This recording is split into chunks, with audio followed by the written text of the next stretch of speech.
की मुरली है 21 जून 65 की। रिकॉर्ड चला है, भोलेनाथ से निराला कोई और नहीं। ओम शांति। भोलानाथ सदैव शिव ही को कहते हैं।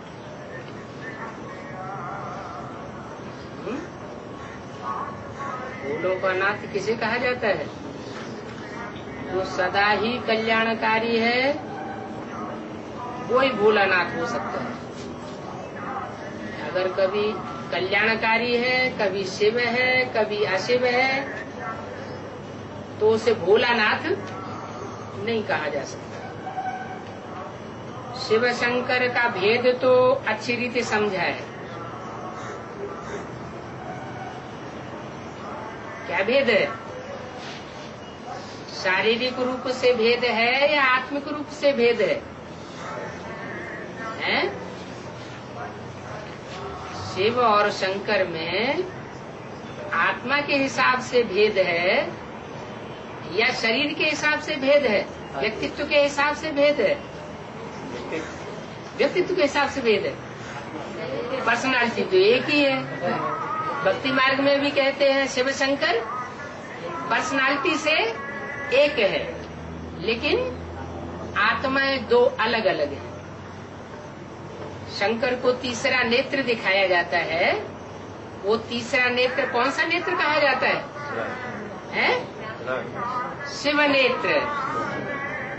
वो शिव नेत्र हमारे तुम्हारी आंखों की तरह सीधा सीधा ऐसा नहीं होता है। कैसा होता है? नहीं, खड़ा हुआ। देखा है ध्यान से? क्यों खड़ा हुआ दिखाते हैं? क्योंकि वो सदैव ही 24 आवर्स आत्मिक स्टेज में खड़ा रहता है। कौन? शिव या शंकर? शिव नेत्र। बाकी सभी देवताओं को अपने अपने नेत्र होते हैं। ब्रह्मा को भी अपने नेत्र हैं, विष्णु को भी अपने नेत्र हैं, ऐसे ही शंकर को भी अपने नेत्र हैं। लेकिन वो सदैव खड़े हुए नहीं है। माने आत्मिक स्थिति में लगातार कोई खड़ा रह सके,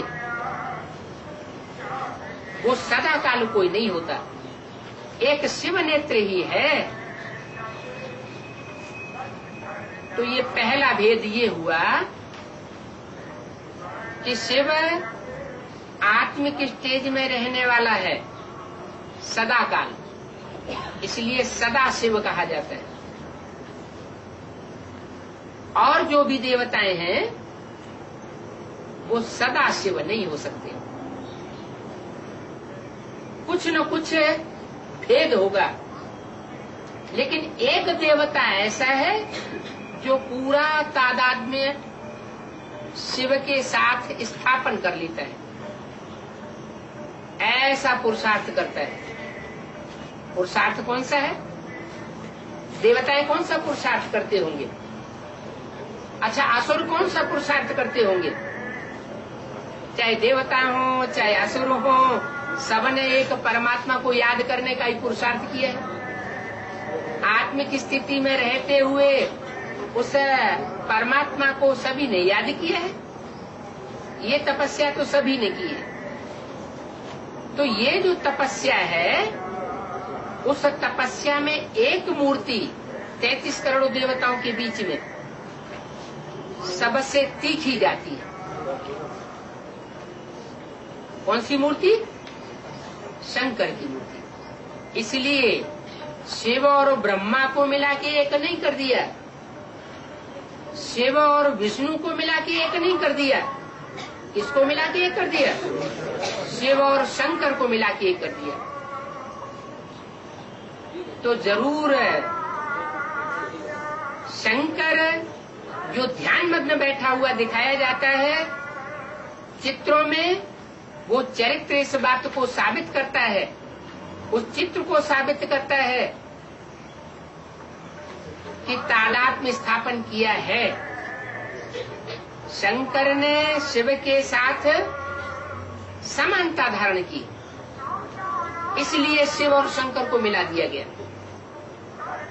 दुनिया प्रैक्टिकल स्वरूप को मानती है, सिर्फ कहने से सुनने से मानने वाली नहीं है। तो बताया शिव और शंकर का भेद तो अच्छी रीति समझा है। शिवलिंग कहा जाता है, शंकर लिंग नहीं कहा जाता। दूसरे देवता के साथ ऐसे नहीं कहा जाता ब्रह्मा लिंग, विष्णु लिंग, इसके लिए कहा जाता है शिवलिंग। शंकर लिंग क्यों नहीं कहा जाता? शंकर रात्रि क्यों नहीं कही जाती?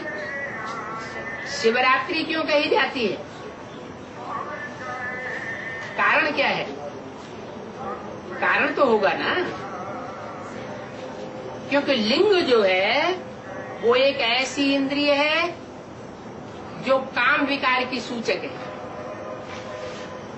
और उस इंद्रिय के ऊपर एक ही सत्ता ऐसी है जो 33 करोड़ देवताओं को जीत पहनाती है। वो कौन सी सत्ता है? शिव।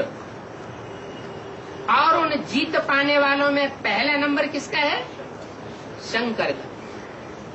इसलिए शंकर को इतनी शक्ति दिखाई गई है कि सागर मंथन हुआ तो क्या निकला? हालाहाल विष निकला। कहते हैं विषय विकार मिटाओ। उस हालाहाल विष को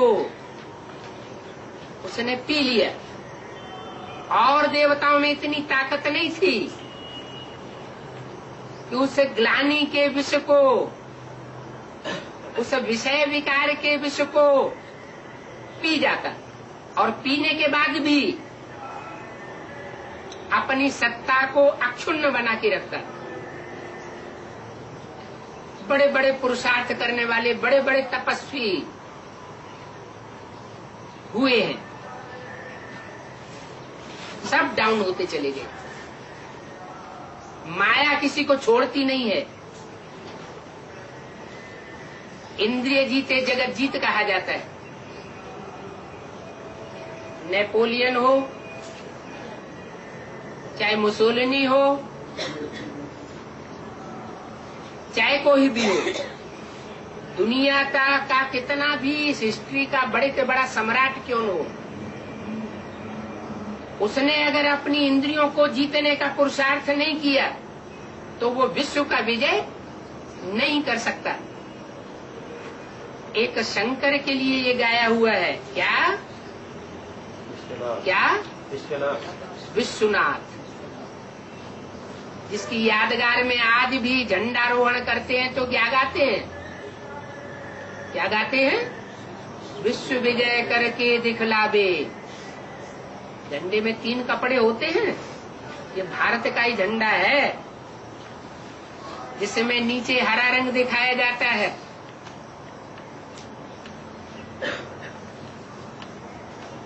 बीच में सफेद रंग दिखाया जाता है, विष्णु की सात्विकता का सूचक, और ऊपर केसरिया रंग दिखाया जाता है क्रांति का सूचक। तो योग बल के आधार पर ऐसी समूची क्रांति की जाती है सारे विश्व में कि सारे विश्व की सत्ता उसे एक देवता के हाथ में आती है। बाकी कपड़े का झंडा कभी विश्व विजय करके नहीं दिखलावेगा। जरूर कोई ऐसी 3 हस्तियां हुई हैं इस सृष्टि पर पहले कभी, खासकर भारत में, जिन्होंने सारे विश्व के ऊपर योग बल से विजय प्राप्त की थी। तो बताया कि बच्चों ने शिव शंकर का भेद तो अच्छी रीति समझा है। क्या भेद है? शंकर को राजयोगी के रूप में दिखाया जाता है। क्या कहते हैं? योगेश्वर, योगियों का ईश्वर, कंट्रोलर।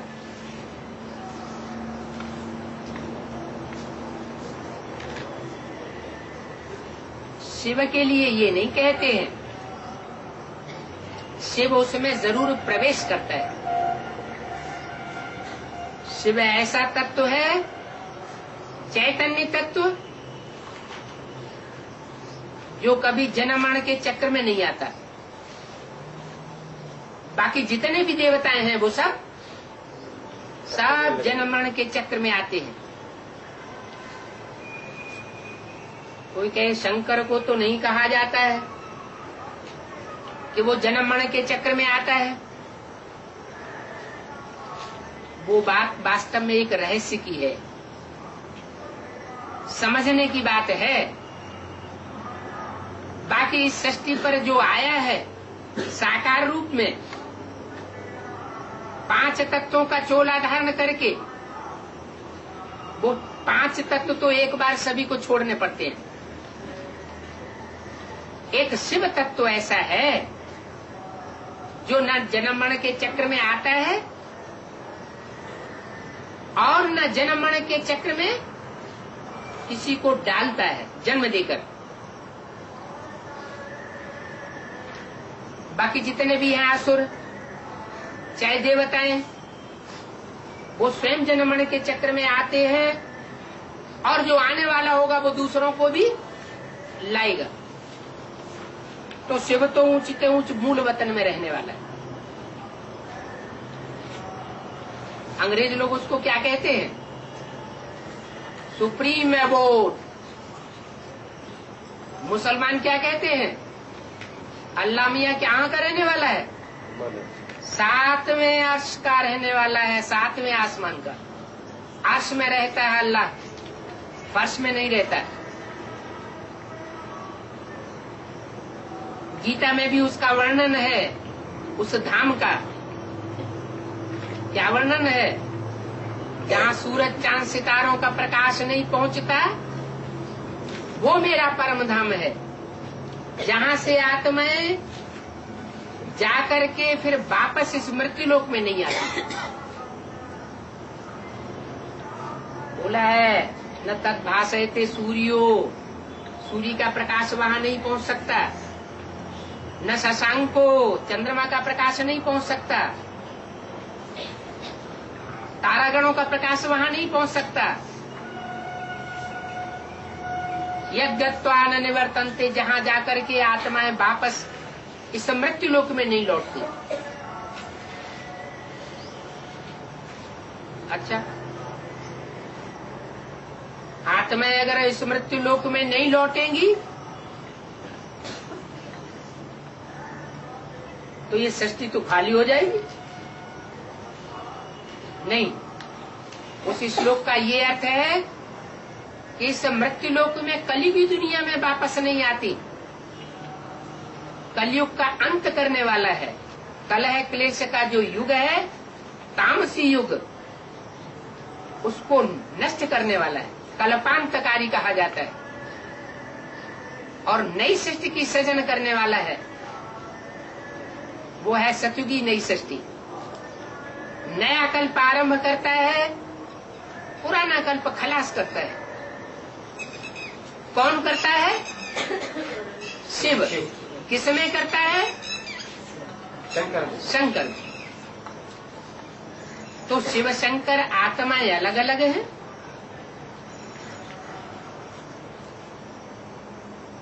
वो चैतन्य शक्ति है आत्मा। उसके मुकाबले आज की दुनिया का जो विश्लेषण करने वाले वैज्ञानिक हैं, वो उसे नाम देते हैं एटम, आटम। क्या नाम देते हैं? एटम। वो जड़ तत्व है। वो जड़त्व का विश्लेषण करते हैं। उन्हें उस चैतन्य का पता नहीं है। तो एटम और आत्मा, ये दो शक्तियां हैं। एटम 5 तत्वों से संबंधित चीज है और आत्मा 5 तत्वों से बिल्कुल परे की चीज है। आत्मा का कंसंट्रेशन करके करना सीख लिया तो बहुत बड़ी शक्ति हासिल हो सकती है। दोनों का रूप एक ही है। एटम भी अणु है, आत्मा भी अणु है।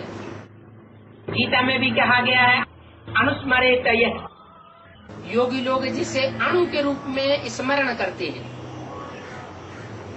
वो चैतन्य अणु है, चमकता हुआ अणु है, प्रकृति के मध्य में है, इसलिए उसकी यादगार में टीका लगाते हैं, बिंदी लगाते हैं। वो बिंदी की रोशनी हमारी आंखों से निकल रही है। वो अणु जब तक आंखों में है तो आंखों में रोशनी है। वो आत्मा रूपी अणु निकल जाता है तो आत्मा निकल जाने से आंखें पत्थर हो जाती है। लेकिन हर एक अणु जैसे अलग अलग होता है, ऐसे ही हर आत्मा अलग अलग है। मनुष्यों ने तो अनेक प्रकार की थ्योरी बना दी है। कहते हैं सब आत्माएं मिलकर एक ही आत्मा है,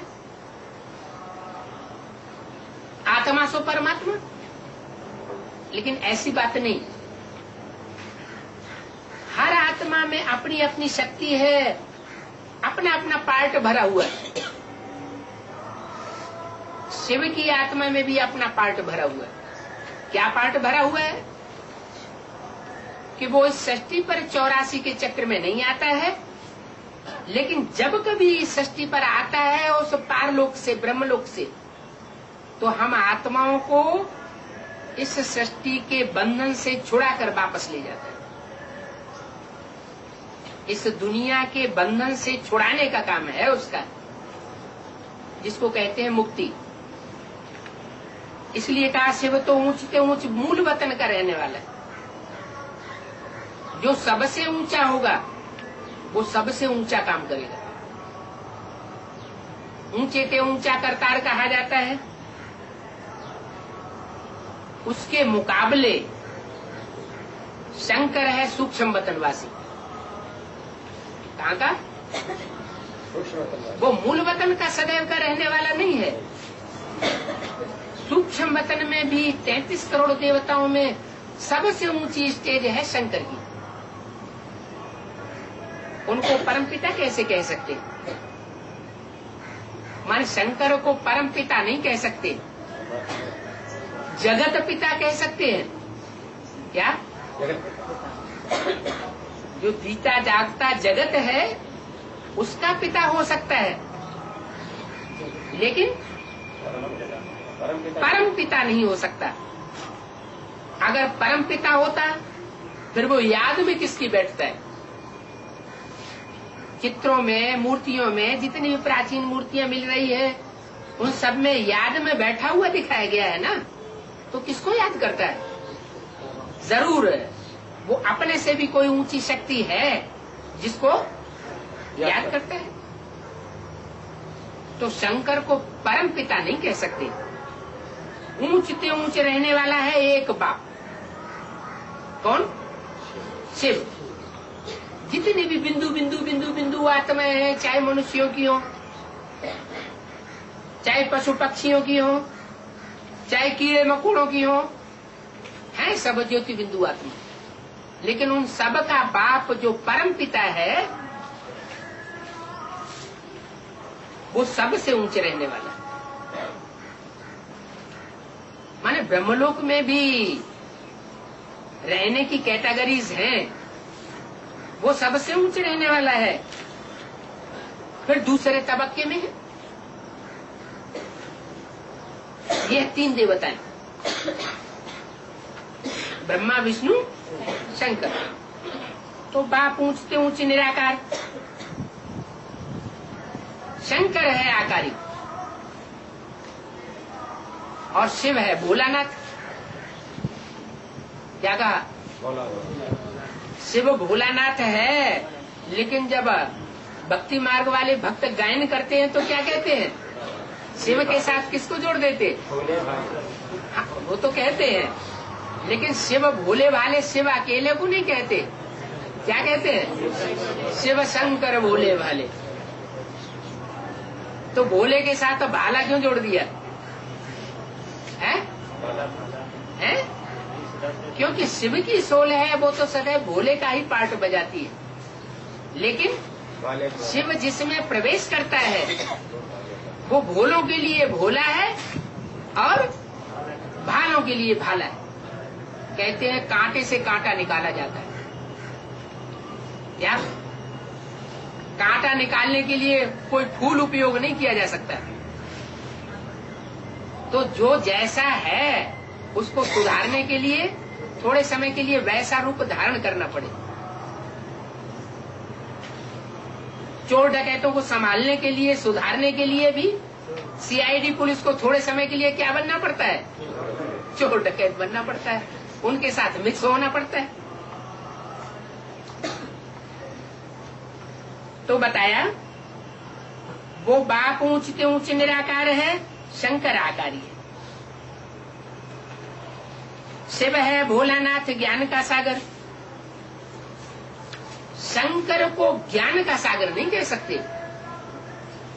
क्या ज्ञान का सागर नहीं कह सकते? तुम बच्चे जानते हो शिव बाबा भोलानाथ आकर हमारी झोली भर रहे हैं, आदि मध्य अंत का राज बताए रहे। किस चीज का आदि मध्य अंत? इस सृष्टि के आदि मध्य और अंत का राज्य कोई मनुष्य के जानने की चीज नहीं है। मनुष्य अपने आप नहीं जान सकता। मनुष्य को जानकारी देने वाला एक शिव वो निराकार है जो जन्म मरण के चक्र में नहीं आता। मनुष्य तो जन्म मरण के चक्र में आता है, जन्म मरण के चक्र में आता है तो पूर्व जन्म की बातें भूल जाता है। तो मनुष्य तो बंधन में बंधा हुआ है, वो सृष्टि के आदि मध्य अंत को कैसे जान सकता है? रचयिता और रचना का राज बहुत सिंपल है, जो बाप आकर बताते हैं। सिंपल कब होता है? जब बाप शिव आकर के बताते हैं तब बहुत सिंपल हो जाता है। बड़े बड़े ऋषि मुनि भी इन सहज बातों को नहीं जान सकते। बड़े बड़े ऋषि मुनियों से ये पूछा जाए कि सृष्टि के आदि मध्य अंत का राज बताओ, तो कहेंगे बेअंत है, बेअंत है। जबकि वह रजोगुणी नहीं जानते थे। वो ऋषि मुनि तो द्वापर युग से हुए। सत्ययुग त्रेता में रामकृष्ण जैसे देवताएं थे। द्वापर युग से जब से द्वैत पैदा हुआ, दो दो पुर बन गए। दो पुर बनेंगे तो दो दो राज्य भी बनेंगे, दो दो राज्य बनेंगे तो दो दो धर्म भी बनेंगे। तो जब से द्वैत पैदा हुआ इस सृष्टि पर, तब से रजोगुण की शुरुआत हुई। उस रजोगुणी सृष्टि में जो पैदा होने वाले मनुष्य हैं, वही जब नहीं जानते थे सृष्टि के आदि मध्य अंत के राज को, तो आज के तमोगुणी सृष्टि के मनुष्य कैसे जान सकते हैं? अब तुम बच्चे बाप के सन्मुख बैठे हो, क्या कौन जानेंगे? जो बाप के सन्मुख बैठे हुए बच्चे होंगे वो ही जान सकते हैं। सन्मुख बैठे हुए का भी अर्थ समझना पड़ता है। सन्मुख कौन है और विमुख कौन है? मान लो कोई सन्मुख बैठा हुआ है स्थूल रूप में शरीर से, और अंदर से उसको विकल्प आ रहे हैं, विपरीत संकल्प आ रहे हैं, तो उसके सन्मुख कहा जाएगा कि विमुख कहा जाएगा? फिर तो विमुख हुआ। तो बोला तुम बच्चे बाप के सन्मुख बैठे हो, जो अंदरूनी तरीके से बाहरी तरीके से सन्मुख होकर के बैठे हैं, वो इन बातों को जान सकते हैं। बाप अमर कथा सुनाए रहे हैं। कौन सी कथा? अमर कथा। अमर किसको कहा जाता है? अमर माना जो मरता नहीं है। क्यों? इस सृष्टि पे ऐसा कौन है जो कभी मरता ही नहीं है? शिव। शिव के जन्म लेने और मरने की बात नहीं, तो जब वो जन्म ही नहीं लेता, गर्भ से जन्म नहीं लेता है तो मरेगा कैसे? उसकी तो बात ही नहीं। माने जो भी देवताएं 33 करोड़ हैं, जन्म लेने वाले हैं और मृत्यु को पाने वाले हैं, तो उनको अमर क्यों कह दिया शास्त्रों में? है? शंकर को अमर देव क्यों कह दिया? हाँ, जितने भी 500-700 करोड़ मनुष्य आत्माएं हैं, उनको जब शिव आकर के पुरुषार्थ कराता है तो उनमें से एक ऐसा है जगत पिता, जिसको शास्त्रों में जगतम पितरम वंदे कहा गया है। उसको मरते हुए किसी ने नहीं देख पाया, इसलिए उसको अमर कहा जाता है। दूसरे अर्थ में अमर इसलिए कहा जाता है कि मनुष्यों की तो मौत आती ही आती है, चाहे वो इच्छा करें या न करें, लेकिन देवताओं की मृत्यु जो है उनकी इच्छा के अनुकूल होती है। क्या? जब वो संकल्प करेंगे तो मृत्यु होगी, अगर संकल्प न करें तो मृत्यु उनके नजदीक नहीं आ सकती, इसलिए उनको अमर कहा जाता है। तो अब तुम बच्चे बाप के सन्मुख बैठे हो, बाप अमर कथा सुनाए रहे हैं, तो यहाँ संशय नहीं आना चाहिए। क्या गीता में भी क्या कहा गया? संशय बुद्धि विनश्यति, निश्चय बुद्धि विजयते। कोई भी मनुष्य, व ब्रह्मा व विष्णु अथवा शंकर, वो हमको नहीं सुनाते। क्या हम किसी देवताओं से ये नॉलेज नहीं सुनने वाले हैं? हम किससे सुनने वाले हैं? ऊंचते ऊंच जो परम पिता है, हम उससे ये नॉलेज सुनते हैं। मनुष्यों की तो नॉलेज हजारों वर्ष से चली चली आई शास्त्रों में। शास्त्रों को पढ़ते पढ़ते कोई अमर नहीं बना। एक परमात्मा बाप ही ऐसा है, परम पिता, जो गीता ज्ञान सुना करके नर को नारायण जैसा देवता बनाता है। मनुष्य को देवता बनाना किसी मनुष्य की बस की बात नहीं हो सकती। भोलानाथ शिव बाबा कहते हैं, मुझे तो अपना शरीर ही नहीं है। क्या उनका रोना क्या है? उनका रोना है मुझे अपना शरीर नहीं है। तो क्या करता हूँ? गीता में भी लिखा है, प्रवेश तुम, मैं प्रवेश करने योग्य हूँ, मैं प्रवेश कर सकता हूँ। जैसे भूत प्रेत प्रवेश कर जाते हैं, उनको तो अपना सूक्ष्म शरीर होता है, लेकिन परमात्मा शिव को अपना सूक्ष्म शरीर भी नहीं, तो स्थूल शरीर भी नहीं, लेकिन प्रवेश कर सकता है। मैं निराकार हूँ। क्या? मेरी सदैव निराकारी स्टेज रहती है। मैं देह के भान में आने वाला नहीं हूँ। ऐसे नहीं कि कर्मेंद्रियां मेरे को अपने बंधन में बांध लेंगी। ये साकार देह मेरी मन बुद्धि को अपने बंधन में नहीं बांध सकती। पूजा भी मुझे निराकार की ही होती है। क्या कहा? पूजा भी कब होती है? जब मेरा निराकारी स्वरूप संसार में प्रत्यक्ष होता है तो पूजा होती है। कोई भी देवताओं की, देवियों की पूजा का आधार क्या है? जरूर उन्होंने प्रैक्टिस करके निराकारी स्टेज बनाई है, आत्मिक स्टेज बनाई है। वो आत्मिक स्टेज के आधार पर उनकी पूजा होती। जितनी जितनी निराकारी स्टेज बनेगी, साकार इंद्रियों के भान से परे होते जाएंगे, तो उनकी इंद्रियां पूजी जाएंगी। अगर साकार इंद्रियों के भान से परे नहीं होते देवताएं, तो उनकी पूजा नहीं हो सकती। शिव जयंती भी होती है। क्या? शिव जयंती भी होती है। इसका मतलब क्या हुआ? जयंती किसकी होगी? जो जन्म लेगा उसकी जयंती होगी। जन्म नहीं लेगा तो जयंती कहाँ से होगी? जन्म किसका दिवस कैसे मनाया जाएगा? तो वो तो गर्भ से जन्म लेता ही नहीं, तो जयंती कैसे? किसी का जन्म होता है तो वो संसार में प्रत्यक्ष होता है। प्रत्यक्ष होता है तो सबको पता चलता है कि बच्चे ने जन्म लिया, पैदाइश का मालूम पड़ जाता है।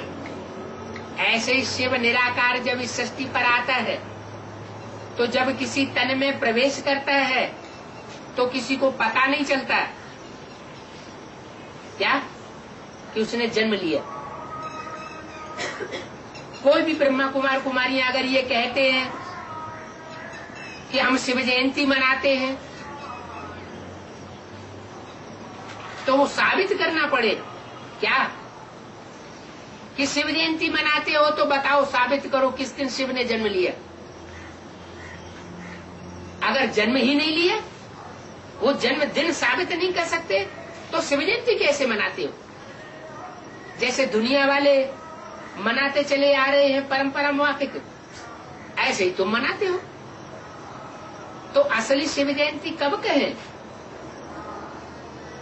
जब दुनिया वालों को ये पता लग जाए कि शिव इस सृष्टि पर अमुक तन में आया हुआ है। क्या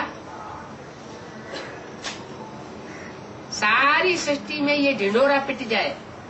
जैसे बच्चे की पैदाइश होती है भारत में तो ढोल मजीरा बजाते हैं, यादगारें तो यहाँ की चली आ रही है ना। तो शिव भी जब इस संसार में प्रत्यक्ष होता है तो चारों तरफ ज्ञान के नगारे बजना शुरू होते हैं। मुझ निराकार बाप की जयंती होती है, सब आत्माओं की भी जयंती होती है। मन हद की बात नहीं बताई। जो भी 33 करोड़ देवताएं हैं उनकी भी असली जयंती तब होती है जबकि उनके अपने 84 जन्मों में से श्रेष्ठ से श्रेष्ठ जन्म का जो पार्ट है वो खुल जाता है। कौन सी आत्मा इस सृष्टि रूपी चक्र में सबसे श्रेष्ठ पार्ट बजाने वाली है, वो पार्ट उसका खुल जाए तो समझो उसकी जयंती। तो हर आत्मा की भी जयंती होती है बेहद में, और शिव की भी जयंती होती है बेहद में। पुनर्जन्म में आते सब जरूर है, वो तो गर्भ से जन्म में आते हैं, मरण में आते हैं, वो बात बताई। बाप तो जन्म मरण रहित है, बाप तो गर्भ से जन्म लेता नहीं और उसकी दुनियावी मृत्यु होती भी नहीं। वो भोलानाथ है, जरूर आकर सभी की झोली भरेंगे। कैसा भोला है? स्वयं बिंदु। क्या बिंदु है लेकिन सिंधु है। शास्त्रों में उसकी महिमा कर दी है। महिमा किस रूप में की है? पूर्णमिदं पूर्णमदः पूर्णात् पूर्णमुदच्यते। क्या वो सदैव पूर्ण है। कैसा पूर्ण है कि पूर्ण में से पूर्ण निकाल लो तो भी पूर्ण बचेगा। ऐसा वंडरफुल पूर्ण है वो। ज्योति बिंदु शिव इस सृष्टि पर जब आता है तो ऐसा इस सृष्टि को ज्ञान सुनाता है कि सारी सृष्टि ज्ञान से सराबोर हो जाती है। जरूर आकर के ज्ञान धन से सबकी झोली भरेगा। कैसे झोली भरेगा? जो भी आत्माएं, चाहे 84 जन्म लेने वाली हो, चाहे कम जन्म लेने वाली हो, हर आत्मा को, जो आत्मा रूपी एक्टर्स हैं, जो शरीर रूपी चोला धारण करके पार्ट बजाने वाले हैं, उन सबको अपने अपने पार्ट का पता चलेगा। इतना तक ज्ञान सुनाएगा। क्या ऐसा ज्ञान इस सृष्टि पर किसी ने नहीं सुनाया होगा। कैसा कि हीरो पार्टधारी से लेकर के 500 करोड़वीं अंतिम आत्मा तक जिसका जिसका जैसा जैसा पार्ट है, सबको अपने अनेक जन्मों के पार्ट का पता चल जाए। अगर नहीं पता चलता तो सुप्रीम सोल बाप का कहना है कि वो एक्टर है बेवकूफ जिसको अपने पार्ट का ही पता नहीं। हम सब ज्योति बिंदु बिंदु आत्माएं हैं। ज्योति बिंदु आत्माओं को पता होना चाहिए कि हमने 84 के चक्र में कैसे 84 चोले धारण किए। अगर नहीं पता, इतना तक मनन चिंतन मंथन नहीं चला है, तो हम बेवकूफ एक्टर हैं तब तक। इतना विशाल ज्ञान का भंडार 500 करोड़ मनुष्य आत्माओं को देने वाला, और वो भोलानाथ है। क्या भोलों का नाथ है? नाथ माने स्वामी। क्या बैल को नाथ डाली जाती है ना? अपनी भक्ति मार्ग में स्त्री को क्या डाला जाती है? नथनिया। तो जैसे कि पुरुष नाथ लेता है, तो वो है परम पुरुष। क्या हम सब भोले बच्चों का नाथ है। वो नाथ तब साबित होगा जब हम उस भोलेनाथ को भोले के रूप में पहचान लें। हम अपनी तिकड़म बढ़ाते रहते हैं बुद्धि से, बाप कुछ डायरेक्शन देता रहता है, हम कुछ रास्ते पर चलते रहते हैं, तो इसका मतलब हमने उस भोलेनाथ को पूरी रीति पहचाना नहीं। वो भोलानाथ है, जरूर आकर सभी की झोली भरेंगे। ये बुद्धि रूपी झोली सबकी एक दिन भर जाएगी। जब पूरी झोली भर जाएगी एक एक की, तो कितना आत्मा को मजा आएगा। इतना मजा आएगा कि हर आत्मा अपने अपने पार्ट से संतुष्ट हो जाएगी। क्या कोई ये नहीं कहेगा कि हमारा पार्ट खराब है, सबको संतुष्टि हो जाएगी। कैसे भरेगा वो झोली, ये तुम बच्चे जान सकते हो। क्या अगर चाहो तो ये बात तुम बच्चे जान सकते हो कि वो आकर झोली कैसे भरेगा। अभी किसी की झोली पूरी भरी नहीं है। अविनाशी ज्ञान रत्नों से झोली भर देते हैं। कैसे ज्ञान रत्न अविनाशी है। इन ज्ञान रत्नों का कभी विनाश होने वाला नहीं है। माना क्या ये ज्ञान रत्न 84 जन्म तक चलेंगे? नहीं चलेंगे। नहीं, मुरली में बोला तो है, ये ज्ञान रत्न ही तुम्हारे स्थूल रत्न बन जाएंगे। माना इस जन्म में जो आत्मा जितना तीव्र ज्ञान धारण करेगी, जिसके लिए शास्त्रों में कहा गया ज्ञानी तू आत्मा मुझे विशेष प्रिय है। किसको? उस परमात्मा को। उसकी जो संपत्ति है वो ज्ञान रतन ही उसकी संपत्ति है, सुप्रीम सोल की संपत्ति। वो परम धाम से कोई दूसरी संपत्ति लेकर नहीं आता है, वो ज्ञान रत्नों की संपत्ति लेकर आता है। उन ज्ञान रत्नों की संपत्ति को जो जितना आत्मा वैल्यू देती है, तो वैल्यू देने वाली आत्मा उतनी ही ज्यादा पावरफुल बनती है। तो बताया अविनाशी ज्ञान रत्नों से तुम झोली भरते हो, यही नॉलेज है। ज्ञान सागर आए ज्ञान देते हैं। गीता तो वही एक ही है, परंतु संस्कृत श्लोक आदि तो है नहीं। क्या कहा?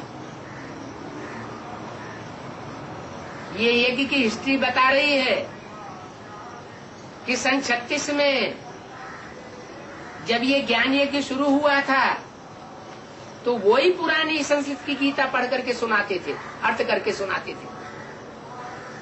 आदमी क्या करते थे? यही पुरानी संस्कृत की गीता इसके अर्थ करके सुनाते थे और ओम ध्वनि का उच्चारण करते थे। तो जो आदमी हुआ वो अंत में भी होना है। माने आदि में भी वही संस्कृत की गीता थी और अंत में भी वही संस्कृत की गीता के श्लोक इस ज्ञान को पूरा सच्चा साबित करेंगे। क्या कहा?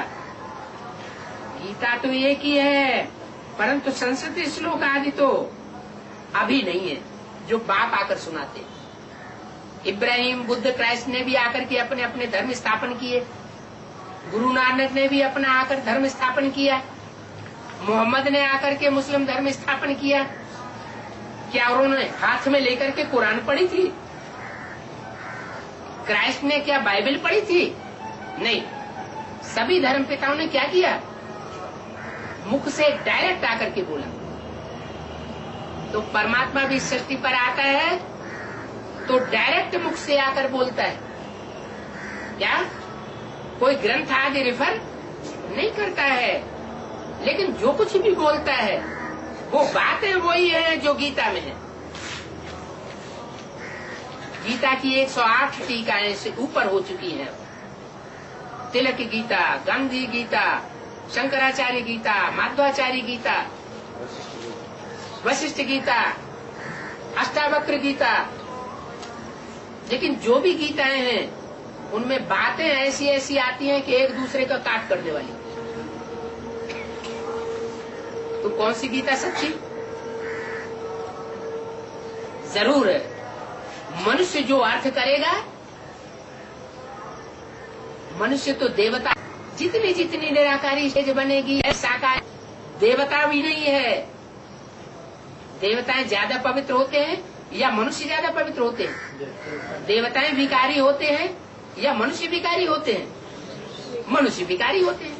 तो मनुष्यों के लिखे हुए वेद शास्त्र भी झूठे हो सकते हैं, उनकी टीकाएं भी झूठी हो सकती हैं। इसलिए ये गायन भी है, कह समझे कवि, कह समझे रवि। या तो कवि अपनी कविता का अर्थ समझ सकता है, या तो ज्ञान सूर्य परमात्मा ही सृष्टि पर उतर आए तो उन कविताओं का सही अर्थ बता सकता है। तो गीता तो वही है। क्या बोला? गीता वही है, लेकिन अभी जो कुछ परमात्मा बाप आकर सुनाते हैं वो संस्कृत के श्लोकों में नहीं सुनाते हैं। आज की दुनिया में कहीं देखा कोई गांव, कोई शहर, कोई देश ऐसा सुना जहां संस्कृत बोली जाती हो? मातृभाषा संस्कृत हो? है नहीं। माने संस्कृत तो, संस्कृत का अर्थ यह है सुधारी हुई, उसको सेट किया गया है। वास्तव में वो भाषा बोली नहीं जाती रही कभी। प्राकृत, पाली आदि भाषाएं, पुरानी भाषाएं बोली जाती रही है। संस्कृत भाषा में जो श्लोक लिखे गए हैं वो श्लोक सिर्फ विद्वानों की चीज रही है। वो श्लोक परमात्मा बाप आकर नहीं सुनाता, वो तो असली भाव आकर के समझाता है। बोली माताएं संस्कृत आदि से क्या समझेगी? क्या बोली बोली माताएं हैं, वो तो इतनी पढ़ी लिखी भी नहीं होती हैं। उनके सामने परमात्मा बाप आकर के संस्कृत सुनाने लगे, संस्कृत के श्लोक सुनाने लगे, तो वो तो बेचारी कुछ नहीं समझेंगी। तो ये विद्युता आकर के परमात्मा सुप्रीम सोल आकर नहीं झाड़ता, वो तो सीधे सीधे शब्दों में आकर के ज्ञान को सुनाता है, जो गीता ज्ञान दिया हुआ है। संस्कृत गीता में गीता वही है, लेकिन उसके अर्थों में अंतर पड़ जाता है। तो इन माताओं के लिए भोलानाथ बाबा आते। ये माताएं बेचारियां तो घर के काम आदि में रहती हैं, ये तो अभी फैशन पड़ा है जो नौकरी आदि के लिए निकल पड़ी है। ये फैशन भी कहां से आया कि माताएं बाहर जाकर के नौकरी करती हैं? विदेशों से ये फैशन आया है। तो बाबा आप बच्चों को ऊंच से ऊंच पढ़ाई पढ़ा रहे हैं। जो बिल्कुल ही कुछ नहीं पढ़ते थे उन्हों को पहले पहले कलश आकर के रखते, जो शास्त्रों में गायन है। क्या शास्त्रों में क्या गायन है? ज्ञान का कलश किसको दिया? माता को। कौन सी माता को दिया? जगदम्बा। जगदम्बा को भी दिया और लक्ष्मी को भी दिया। सागर मंथन हुए, देवताओं और असुरों ने जो सागर मंथन किया, ज्ञान सागर का जो मंथन किया, उस मंथन से जो रतन निकले, उन रतनों में विशेष कलश निकला। उस ज्ञान कलश का जो भार है वो किसके ऊपर दिया? लक्ष्मी जगदम्बा के ऊपर दिया। तो बोला तो बाबा आप बच्चों को ऊंच पढ़ाई पढ़ा रहे हैं, तुम्हारे ऊपर कलश रखते हैं पढ़ाई का। यूं तो भक्तियां सीताएं सब हैं, राम आए हैं रावण की लंका से मुक्त करने के लिए, दुखों से मुक्त करने के लिए आए हैं। फिर जरूर बाप के घर ही जावेंगे और बाप के साथ ही जावेंगे, और कहाँ जावेंगे। याद भी घर को करते हैं, हम दुख से मुक्ति पावे।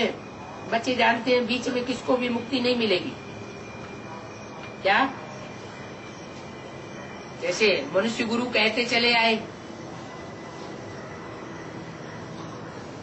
कि महात्मा बुद्ध ने जो ज्ञान सुनाया उससे निर्वाण को प्राप्त किया। तो चाहे सतयुग हो, चाहे त्रेता हो, चाहे द्वापर हो, चाहे कलयुग हो, किसी युग में कोई भी मुक्ति को नहीं प्राप्त करता। कोई निर्वाण धाम वापस नहीं जा सकता। अगर कोई निर्वाण धाम वापस गए होते तो दुनिया की आबादी कम हुई होती या बढ़ती। दुनिया की आबादी तो कम हो जानी चाहिए, लेकिन नहीं। इस सृष्टि पर जो भी आया वो अज्ञानता में जन्म मरण के चक्र में आकर के नीचे ही गिरता चला गया। मेंटलिटी नीचे गिरती चली जाती है, काम क्रोध लोभ मोह अहंकार बढ़ते चले जाते हैं, बुद्धि विकृत होती जाती है। कलयुग के अंत में जब पूरी ही बुद्धि विकृत हो जाती है, मनुष्य की बुद्धि कौड़ी मिसल हो जाती है। कौड़ी की शेप के मिसल बुद्धि ऐसी बन जाती है जिसमें और कुछ याद नहीं आता सिवाय विकृतियों की। तब परमात्मा आकर के वो ज्ञान देता है जो उस कौड़ी जैसी बुद्धि को हीरे जैसा बनाता है। तो हीरे जैसा बनाने वाला, कौड़ी लेने वाला और क्या देने वाला, हीरा जैसा देने वाला, वो एक भोलानाथ इस सृष्टि पर आया हुआ है। सबको तमो प्रधान से सतो प्रधान बनाता है। मुख्य जो फाउंडेशन थुर है इस सृष्टि का, वो सड़ जाता है। गीता में भी सृष्टि वृक्ष बताया हुआ है। क्या ये सृष्टि वृक्ष ऐसा है जिसकी मूल जड़ सड़ गई है, देवी देवता सनातन धर्म की। बाकी सब धर्म खड़े हुए हैं, सनातन धर्म उसमें सड़ांध लग गई। तो बोला वो धर्म अब प्रायः लोप हो चुका है। जो सनातन धर्म की परमात्मा बाप ने आकर के 5000 वर्ष पहले भी गीता ज्ञान सुनाकर सनातन धर्म की स्थापना की थी, वो प्रायः लोप हो चुका। बाकी प्रायः कुछ चित्र आदि देवताओं के आकर बचे हैं। लक्ष्मी नारायण के चित्र, राम सीता के चित्र, उनके चित्र भी अभी तक हैं। बच्चों को इस पर समझाना है। क्या समझाना है कि त्रेता युग में राम सीता का राज्य था, सतयुग में लक्ष्मी नारायण का राज्य था। सतयुग होता है 16 कला संपूर्ण, तो नारायण भी 16 कला संपूर्ण थे। एक कृष्ण नारायण वासुदेव, कृष्ण को, नारायण को, वासुदेव को 16 कला संपूर्ण कहा जाता है। सतयुग में जन्म लेते लेते आत्मा की शक्ति क्षीण होती है, तो त्रेता में 2 कलाएं कम हो जाती है, आत्मा की शक्ति क्षीण हो जाती है। जो समझते हैं लक्ष्मी नारायण प्रिंस प्रिंसेस जी, फिर महाराजा महारानी बने। जरूर पहले बच्चे के रूप में जन्म लिया होगा, फिर बड़े हुए होंगे, टाइटल धारण किया होगा। तो जो बच्चे समझू हैं वो समझें। जो समझू बच्चे हैं वो ही सतयुग में मालिक बनेंगे। देवताएं कब तक दुनिया में पैर नहीं रख सकते। श्री कृष्ण वो तो वैकुंठ का प्रश्न है, प्रिंस है, वो वैकुंठ का प्रिंस है, सुधरा हुआ मनुष्य है। सुधरे हुए मनुष्य को ही कहा जाता है देवता, और बिगड़े हुए मनुष्य को कहा जाता है राक्षस। कृष्ण को देवी देवता सनातन धर्म का कहेंगे। वास्तव में देवताएं ब्रह्मा विष्णु शंकर वो तो सूक्ष्म वतन में रहते ही हैं। यहाँ मनुष्य रहते हैं। मनुष्य को सूक्ष्म वतनवासी देवता नहीं कह सकते। क्या?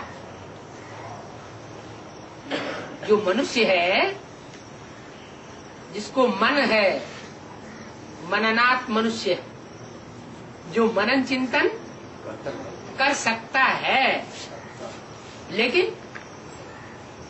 लेकिन जो मनन चिंतन करना चाहिए वो करता नहीं है। किस बात का मनन चिंतन? मननात् मनुष्य, मनु की औलाद मनुष्य कहा जाता है, तो उसको मनन चिंतन मंथन सात्विक करना चाहिए ना। कौन सा सात्विक? जो आत्मा है उस आत्मा और परमात्मा का मनन चिंतन करना चाहिए। लेकिन आत्मा और परमात्मा के मनन चिंतन मंथन से परे मनुष्य आत्मा आज एटम का मनन चिंतन मंथन कर रही है, एटम बम बना रही है। तो मनुष्य हुई या राक्षस हुई? राक्षस तो अपने घर में आग लगा लेता है। किसी के अंदर भूत प्रवेश होता है तो क्या करता है? अपने घर को ही तहस नहस कर देता है। तो बताया मनुष्य को सूक्ष्म वतनवासी देवता नहीं कह सकते। जो सूक्ष्म वतनवासी देवता मनुष्य बन जाएगा वो क्या बन जाएगा? फरिश्ता।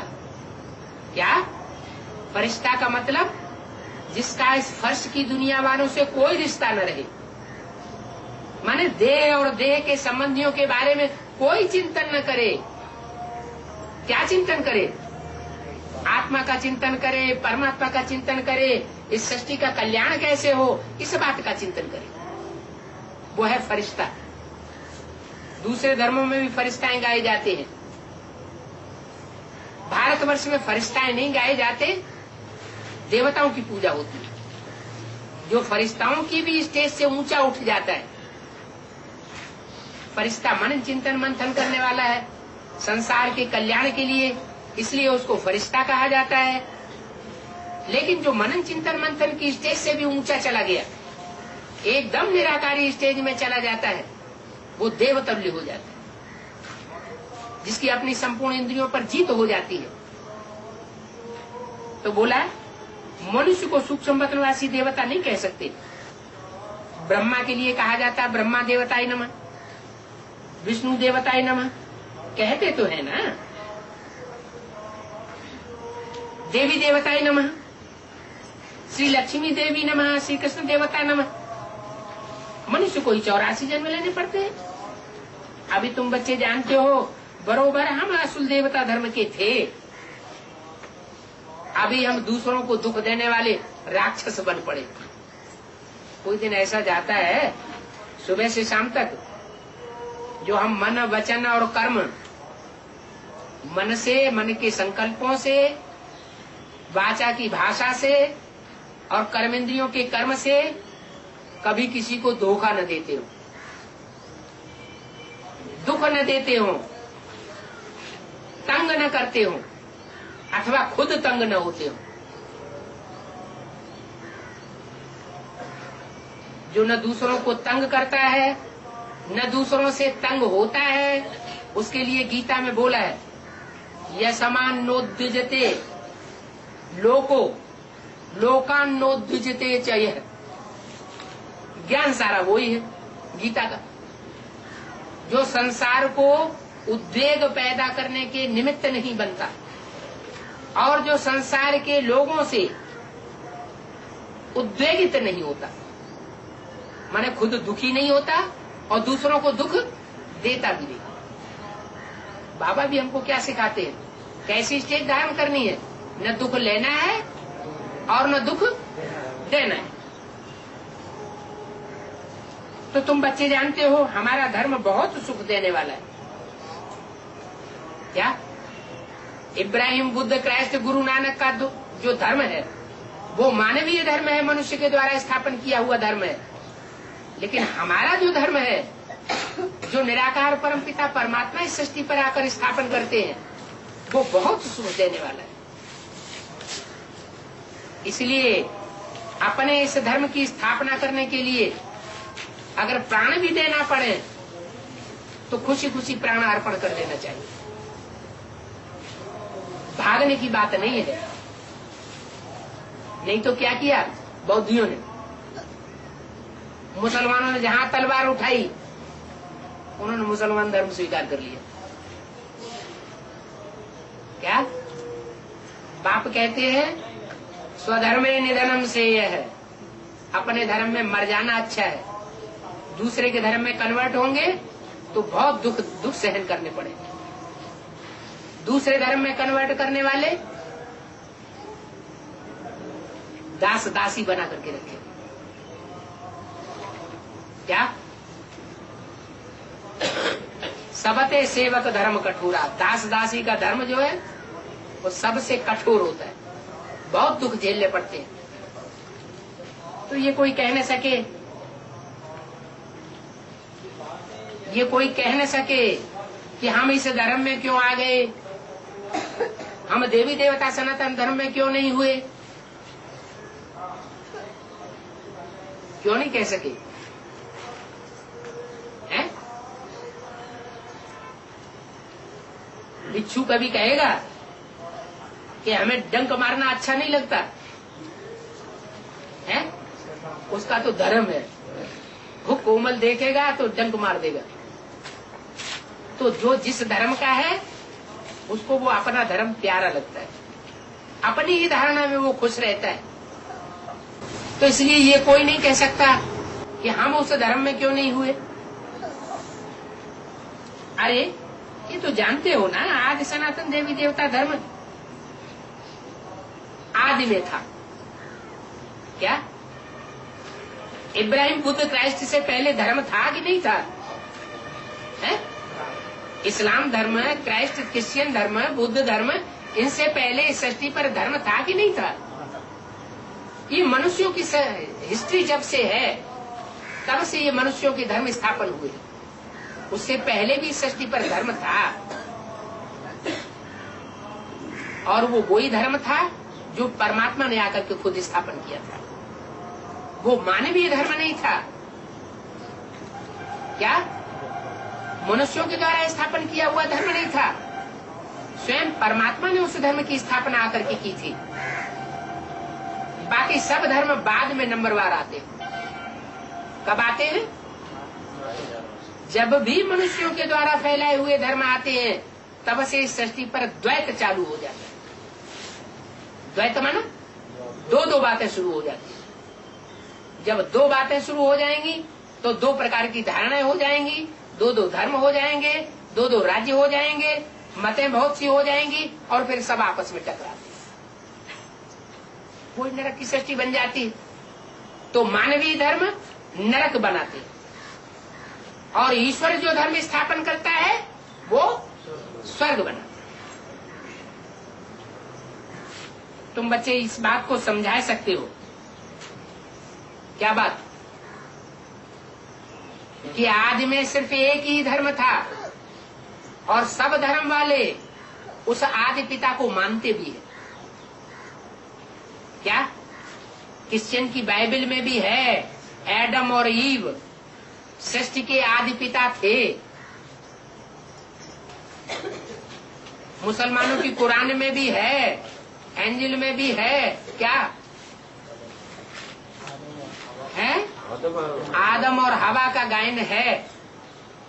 वो भी सृष्टि के आदि करने वाले को जानते हैं। तो जो सृष्टि को आदि करने वाला था उसके बारे में जितनी लंबी चौड़ी हिस्ट्री भारतीय साहित्य में मिलती है उतनी और किसी धर्म ग्रंथों में नहीं मिलती। तो तुम बच्चे ये बातें समझा सकते हो, ये अनादि बना बनाया खेल है, इसमें फिर से सतयुग होगा। क्या ये ऐसा अनादि बनाया हुआ सृष्टि रूपी खेल है? सृष्टि अनादि है, इसकी कभी आदि नहीं होती, इसका कभी अंत नहीं होता। ये 4 युगों का चक्र यूं ही फिरता रहता है। सतयुग, त्रेता, द्वापर, कलयुग। जैसे मनुष्य आत्मा जन्म लेती है, बचपन आता है, जवानी आती है, बुढ़ापा आता है, फिर मृत्यु होती है, फिर जन्म होता है। तो जैसे ये चक्र चलता रहता है वैसे ही सृष्टि का भी चक्र चलता रहता है। तो इसमें फिर से सतयुग होगा। भारत में ही सतयुग होता है। सबसे ज्यादा झूठखंड कौन सा देश बनता है? भारत ही झूठखंड बनता है। अभी विदेशी लोग भारत में आते हैं तो तुरंत भागने की कोशिश करते हैं यहाँ से। क्यों?